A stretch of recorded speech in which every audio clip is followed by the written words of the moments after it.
ప్రకాశం జిల్లా బనగానపల్లి మండలంలో అక్రమంగా తరలిస్తున్న 32 ఎద్దులను విశ్వ హిందూ పరిషత్ నాయకులు పట్టుకున్నారు. ఈ ఎద్దులను యాగంటి శ్రీ బసవన్న గోశాలకు అందజేశారు.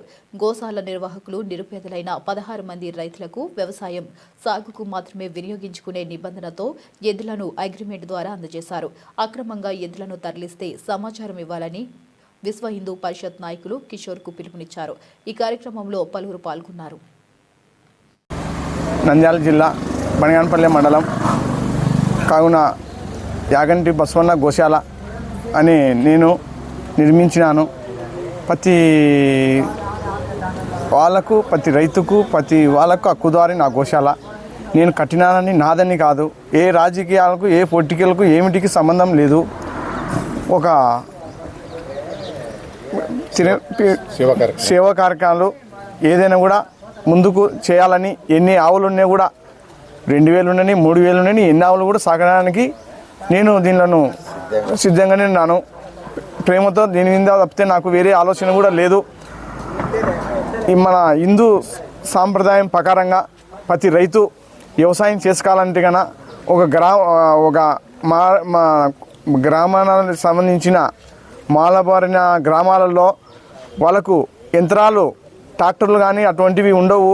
ఏది ఈ ఎద్దులతోని వ్యవసాయం చేసుకొని వాళ్ళకు జీవనాన్ని బాగా గడిపేవాళ్ళు. ఎందుకంటే వాళ్ళకు 2 ఎకరాలు ఉంటుంది.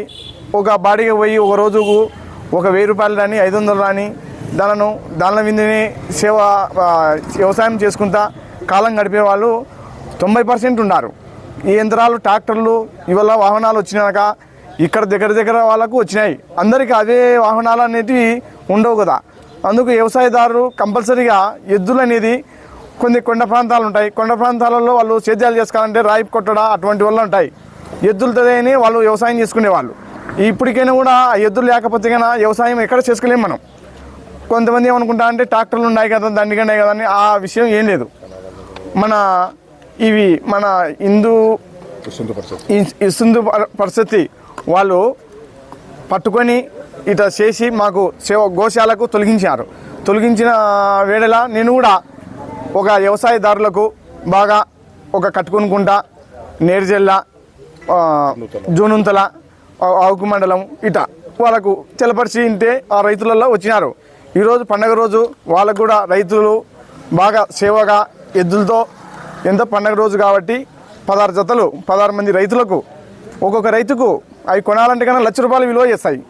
కాకపోతే వాళ్ళు బాగా సేద్యాలు చేసుకొని వ్యవసాయంలో బాగా పాల్గొంటారని మంచి రైతులు వాళ్ళకు 3 ఎకరాలని అంత ఆనందంతో అసలుకు నేను ఇంతమంది వస్తారని నేను అనకలేదు.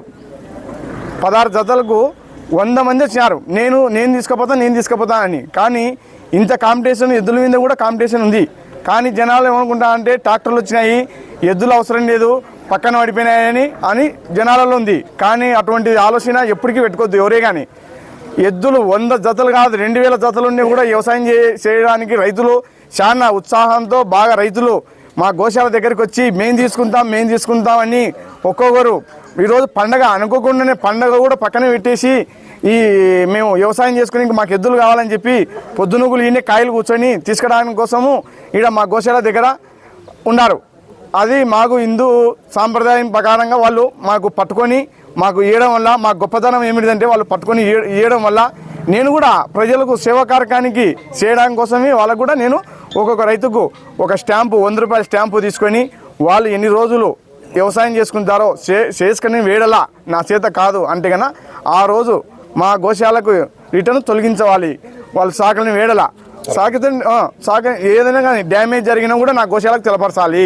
ఏదైనా కానీ వాళ్ళు ఏదైనా పొరపాటున ఏదైనా డ్యామేజ్ చేసి ఏదైనా దానిని ఇబ్బంది పెట్టినారంటే కన్నా దానికి కఠినమైన శిక్షలు మళ్ళీ వేరే విధంగా ఉంటాయి. ఇది నా జై హింద్ గోమాత.